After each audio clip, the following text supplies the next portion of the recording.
All right, the stakes couldn't be higher.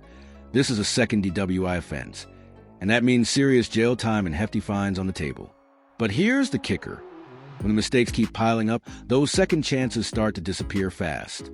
So the real question is, will this be the wake-up call Mr. Jaggers desperately needs?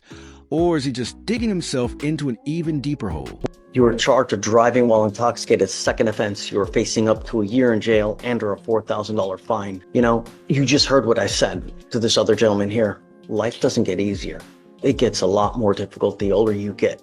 And when you start racking up convictions, all you're doing is you're making the life even just more difficult. If you have a drug and alcohol problem, there are ways to address it. But when you endanger other people's lives, you may end up digging a hole that's so deep you will never crawl your ass out of it. And you'll be stuck like Chuck in custody for the next 40 years. It happens time and again. If you don't believe me, watch the news. Here's the cold, hard truth. Felony court isn't a game. We're talking 2 to 10 years if anything slips, and the judge isn't holding back. Even the faintest whiff of alcohol could send him straight down. This is a kind of reality check that makes you think twice before reaching for that next drink. Single day, someone dies from a DWI in our county. Yesterday, a construction worker. Take an Uber. It's extremely easy. They make it so easy that all you literally have to do is push one button. Because I'm going to tell you now, with your history, if you ever get pulled over and an officer smells anything funky, you're going to go down. And this time, it's out of my hands. From now on, you're in felony court. You're 2 to 10 at the penitentiary. Even the faintest smell of alcohol. Do you understand, Mr. Jaggers? Yes, sir. Somehow we have to get through to you. Hopefully it doesn't take the fact that you sit there charged with a 5-to-life case because you've done something that just can't get out. Get a clue. You give up a lot of rights by entering this agreement. You give up the right to a trial, right to compel witnesses to testify on behalf, confront and cross-examine your accusers. If you're not a citizen, there are possible immigration consequences. You can be deported, excluded from the country, denied naturalization under federal law. You give up the right to appeal. Once you plead guilty, these will go on your record. 1 and 1 are 2. 2 plus 1 is 3. A third, you're looking at 2 to 10 at the penitentiary. Do you understand? Sir. The rest of your life. What are you, 32 right now? 31. 31. You're going to be driving for the next 40 years. How do you plead to the offense of second offense driving while intoxicated? I'm going to find you guilty. I'm going to sentence you to 330 days in jail. I'll give you credit for the 113 days that you've done. I am going to suspend your license for 1 year. Hold up. Did we really just hear that? He's defending himself in a case after already serving time. And yet, he doesn't even have a car, but still can't manage something as simple as taking an Uber. No excuses here. This is one of those just do it moments. So the question is, why hasn't he? Do not drive until you get a license. What do you do for a living, Mr. Jaggers? How much money do you make a month? Zero right now. I'm appointed to this case, Judge. So you're working for free? What? I don't know. Well, why would we reward him? He was to obtain a device he just never did. He doesn't have a vehicle, Your Honor. I was notified by pretrial yesterday that there was this BVR. I talked to Mr. Jaggers about it. He didn't have a vehicle, and by his account, that didn't have a vehicle. He didn't know what to do. But he's here today. So you just do whatever you want? I mean, this continue to happen over and over and over. I mean, he spent, better part of 3 months in jail, awaiting resolution of this case. He has done that time, Your Honor. He's working now. I really believe that to help him get better, he needs to put this behind him and get started with a new phase of his life.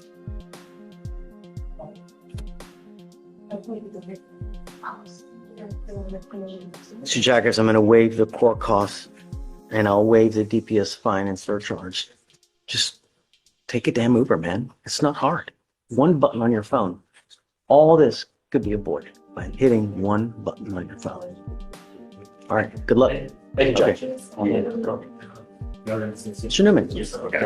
Great to see you, man. What's new? Quick thing, I got a approach on a case that's just getting old. Frosto, F-R-E-S-T-O. Okay. The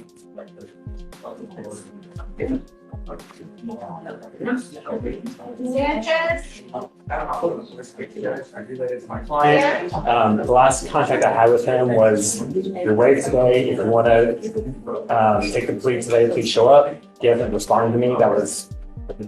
Oh, he's not. So he's MIA with you? He has been in. Boom! This is a turning point where everything flips. The DWI charge alone is serious, but now we're talking bond revocation and immigration issues on top of it. It's one thing to make a mistake, but when you throw in icy detainers and ankle monitors, this case isn't just messy, it's completely off the rails. Really constant contact with me up until like a week or two ago. Also, I was notified that he needs to visit them. So there's a BVR? No, there is not, but he needs to go just check in with them. So let's do this. I'm going to set it for bond forfeiture for a week. Okay. I mean, it's 193 days old. You get it. It's so SFBF 1 week. Okay. What does he offer? Time served for, I believe, 15 months probation. 15 months probation, Your Honor. Got it. Okay, so he's got to be here next week. If he fails to appear, then Yes, sir. okay. Y conteste voz alta, por favor. I don't think that. I don't know if we found probable cause on his first case, or I mean on the new case. Let me express my extreme disappointment, Mr. Guevara Ortiz. You now stand charged with yet another DWI. On this one, you're facing up to a year in jail and or a $4,000 fine. We're going to do probable cause. You have the right to remain silent. Anything you say can or will be used against you, sir. Yes, Judge. On January 19th, 2025 at 11:43 p.m., the officer was dispatched due to a concerned citizen following a possible intoxicated driver. The call was near Northborough in Houston County, Harris County, Texas. The officer arrived at a public place and observed the defendant, the driver, and sole occupant of the vehicle. And the witness stated the defendant was observed to have severe damage to the front passenger side, and he struggled to stay in its lane several times. The witness had eyes on the defendant until the officer arrived, and the officer made contact with the defendant, who advised that he had 3 Coronas and was coming from a gas station where he purchased the beers while driving home. So drinking while? No, Your Honor, there's no indication of that. He just purchased while driving home. And the officer observed glossy eyes, delayed responses, and a strong odor of an alcoholic beverage. The officer conducted standard field sobriety tests, HGN 6 out of 6. The defendant refused the walk and turn and one-leg stand due to the cold temperatures. The defendant was read the DIC and consented to breath. The results were .189 and .177. Mr. Guevara Ortiz, I'm going to find that there's enough probable cause to go forward with your case, and I am now going to revoke your bond on your first case, and I'm going to set it at $10,001. You now also have an immigration detainer, so you will be stuck in there, I guess, until I need to know, counsel, if you guys are planning on trying to get... Did we just catch the judge venting about the weather? Believe it or not, it plays a huge role in cases like this. And the wild part is, it's not even about the law anymore. It's about battling an unpredictable storm while still juggling legal troubles. Life's messy. The weather is unpredictable. And sometimes the courts end up just as unpredictable too. Them an immigration bond or not? Your Honor, we don't represent him on the immigration case, but it's my understanding from Mr. Breston that there's an effort to address that. Okay. You're signing on for Mr. Breston there, right? Yeah, I work for him. Yes, sir. Got it. All right. Mr. Guevara Ortiz, I'm now ordering you to have an ankle monitor on your ankle, and I'm giving you a curfew of 7 p.m. to 7 a.m. I'm going to put a scram ankle monitor on you so I know that you're not consuming alcohol. On your other ankle, you will get a GPS monitor. I don't know if you're getting out of custody, but if you do get out of custody, these will be your bond conditions. You will have on one ankle, like I said, a scram monitor so I know that you're not consuming alcohol. On your other, you will get a GPS monitor so I know that you're abiding by curfew. Do you understand? Yes. Okay, so I guess we'll set you out for 30 days. Just keep us in the loop. If you are able to get an immigration bond, you must be here the next business day. If you fail to do so, I'm going to revoke both of your bonds and set them extremely high. Do you understand? Yes. Okay, all right. Thank you, Your Honor. Thank you, sir. These are eventually going to be. Hi, Ricardo. Hey, Judge, good to see you. How'd you Happy, wonderful. You know, Yeah. he doesn't like snow. Kids just And here's a twist. The court just handed out an extension. But let's be real. If there's one thing judges hate more than delays, it's granting extra chances. Mr. Sims better hope this really is the final grace period, because if not, he could find himself right back in that courtroom sooner than he expects. they dig it, right? Yeah, it's a big deal for them. Yes. Absolutely. Do you have children? I have the 1-year-old and the 21-year-old. Oh, that's a huge. I mean, my goodness. The question I always get is it the same mother? That's the question there. I wasn't gonna. I'm not. I didn't think of it like that, but yeah, that's a good point. Okay, so tell me what's going on. Dave's asking for extension. So this one for Sims, we're asking for an extension from Mississippi for a probation violation for malicious mischief. Obviously, due to Winter Storm Enzo, they're requesting extension because the airports were literally closed. Get ready. We're gonna get so many of these. You know. Oh. Let's get ready. Yeah, they're There's- coming. Hold up. Right from the start, we're dealing with parole in another state, and that's where the legal traps can sneak in. This waiver is a game changer because by signing it, you give up the right to fight being taken back, no matter where you're caught. It's a classic sign before you read situation, and one that carries serious consequences. And so this one, they're requesting out to the 27th. The 28th. They'll pick up on the 27th, but because even with when they were originally supposed to come on the 21st, it wrapped around the weekend. That's why we're entering the pre-signed waiver. Ricardo is opposed, which is why I'm entering it. Okay. I mean, I have to. You know, circumstances beyond. I mean, act of God, right? As they say. Legal loophole or just a technicality? With the deadline fast approaching, things take a dramatic turn because he's already set to be picked up. Talk about pressure. The real suspense is whether they'll beat the clock or if this ends up being one of those cases where timing decides everything. Stick with me. Of course, I gotta be opposed. I gotta fight for my client. His expectation was to get out at a certain day through no fault of. Shh. He's gotta be here an extra 7 days, looks like. He doesn't control the weather. Nobody does. Is it 7? It's because the original pickup date was the 21st. Well, so the 21st, and then the court reset date would be the 28th. They're looking to pick them up on the 27th. Just get it a little bit less than a week. Understand that there is an act of God. Here we go with another once-in-a-lifetime event. But is this a freak snowstorm or a legal miracle in the making? It feels just like one of those nail-biting courtroom dramas where every second counts and the entire case hangs by a thread. The tension's real, and now we wait to see if they actually pull it off. Right. They just completely close everything. You get just one kernel of snow, the entire city shuts down. So I'm going to grant them an extension. You're not going to get another one. I have to ask Judge. So understand, Mr. Kim, that I don't. They had like 13 days before the snow. That's what I'm showing. Why they didn't come in? Well, I can't answer that. I mean, that's something. Oh, yeah. Judge, I would ask, would you consider giving him a bond so he could go turn himself in and not have to wait 7 days? That's what For the pre-signed It's waiver, a pre-signed waiver. I pre-signed can't waiver, give he's them a not bond.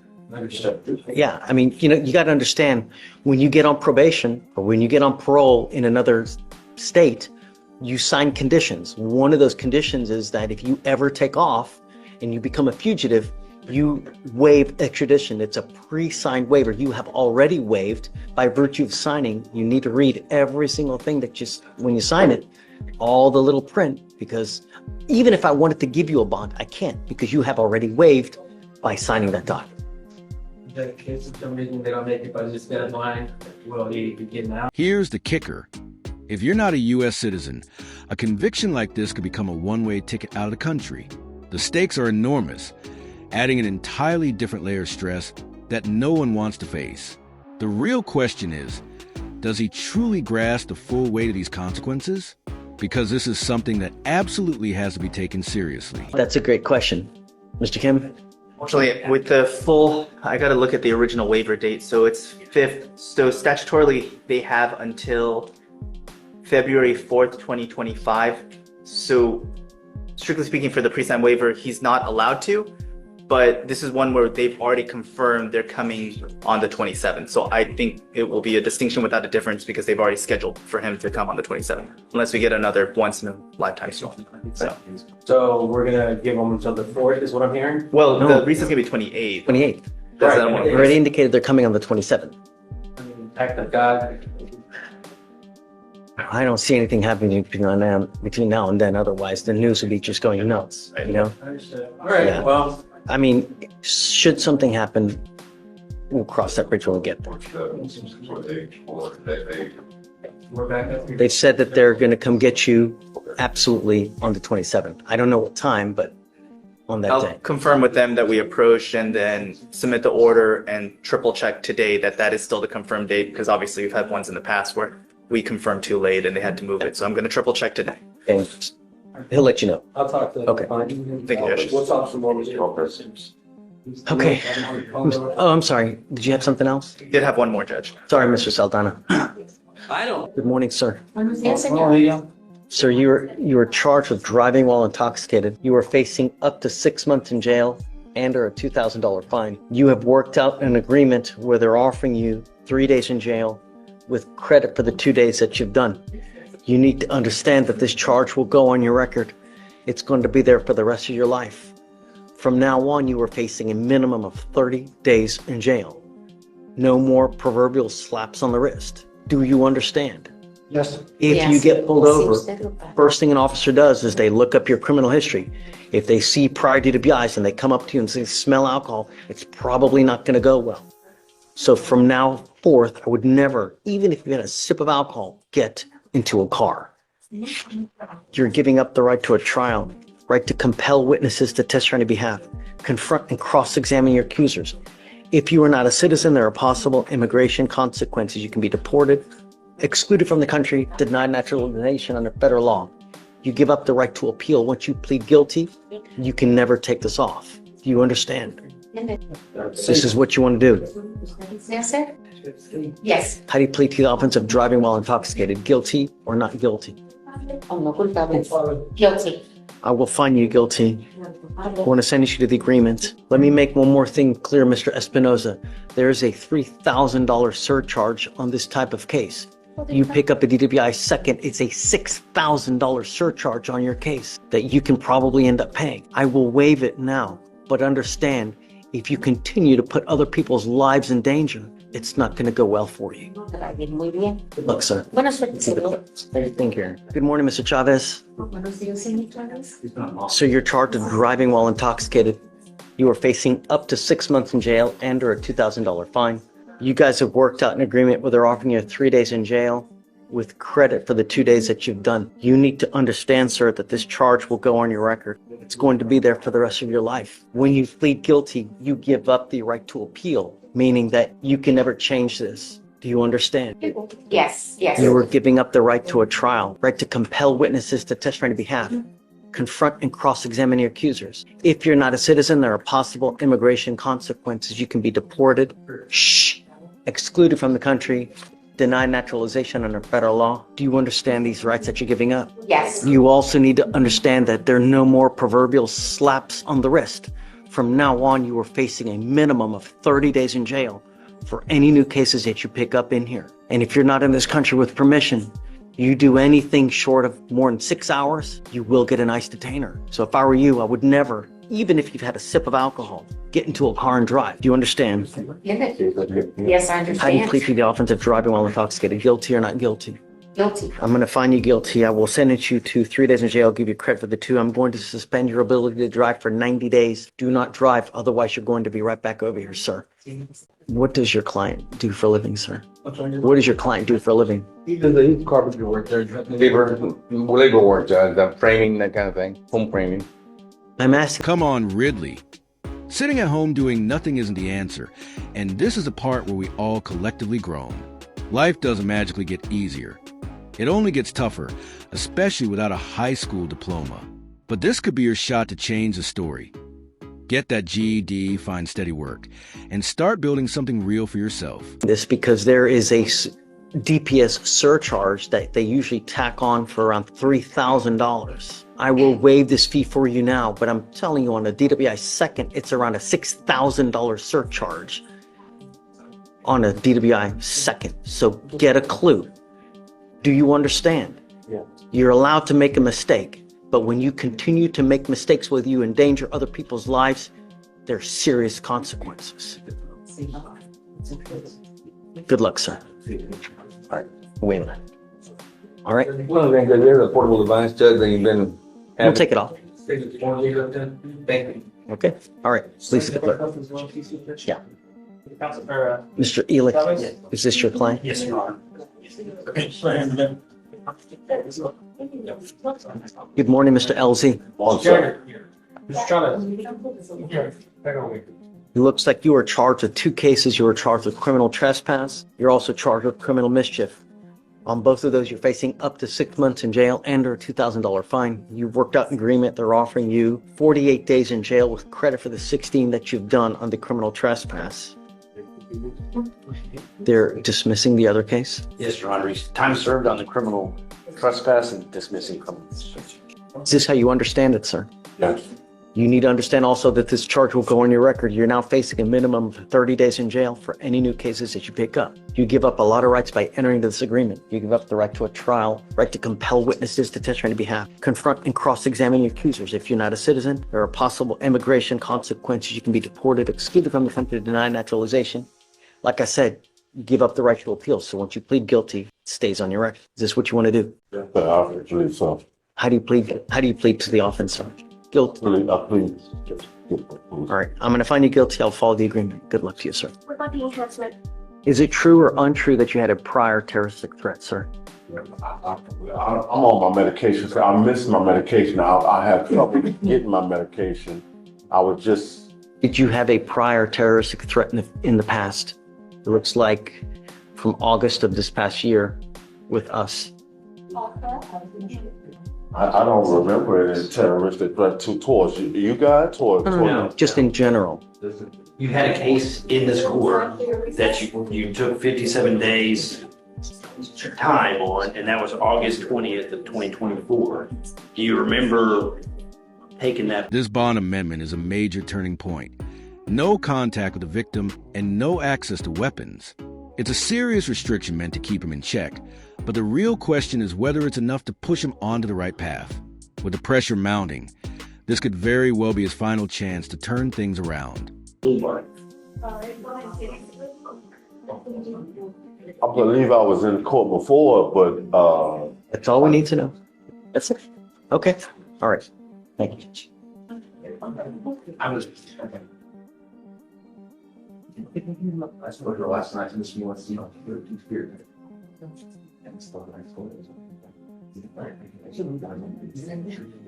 Oh, yeah. Is that mom? Are you mom? Come on up. Yes.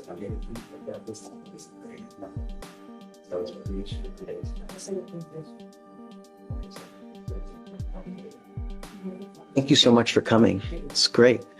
So what's going on with Mr. Ridley now? I haven't had a chance to work the holiday work schedule, but he's looking for a job, and I'm trying to get him back to his house. So you're not doing anything now? You stay at home and do nothing? I was. He's looking for a job. I got put like 3-4 applications in. School is more important, Mr. Ridley. You need to get your education, man. You need a high school diploma. At worst comes to worst, we can give you paperwork so you can do the schooling at home and get your GED online at a minimum, and we can give it to you for free. But I mean, you're at home you're not working, you're not going to school, you're doing nothing to make life better for yourself. Life doesn't get easier the older you get. It gets more difficult. If you don't have a job, if you don't have an education, you will end up nowhere. And life sucks without money. Trust me. Do you understand? Okay. Do you mind giving them the paperwork, please? We need to be somewhere, Mr. Ridley. I'm going to give you another couple weeks, 2.5 weeks, at the minimum, be enrolled to start working on your GED. Do you understand? I'm also going to drug test you. I'm not going to let you there's no smoking weed, none of this. Do you understand? If I find that you're using, I'm going to revoke your bond. I'm going to keep you. Do you understand? All right. Issue, Judge, we would request the complainant has made contact with the DA's office and let her thoughts be known on the case in a RIP call. And so we request that the no contact be just brought down to no threatening, harassing. Who is it? It's a girlfriend situation, Judge. And I spoke to DV about it. He reviewed it and said he was going to leave notes that they had no opposition to that. Yeah, or even something else. And yes, that is correct. The RIP does say no contact, so no threatening, harassing would be fine. Okay. I will amend your bond condition, Mr. Ridley, to have no harassing contact with the complaining witness in this case. You're not to be in possession of any weapons. Do you understand? You need to start working on your education. Life doesn't get easier. Do you understand? That's my main concern. You graduate, you get your GED, we're all going to be jumping up and down because that's what you need. Without a high school diploma, you will literally make pennies when everybody else is making dollars. Do you understand? I'm bringing you back in 2 weeks. If you've done nothing, it's not going to go well. You understand? Okay, see you in 2 weeks. All right. Judge, that was amended pre-trial bond commission? Yes. What was the? So on bottom of page 19 on Ridley, amending to no threatening or harassing, no weapons.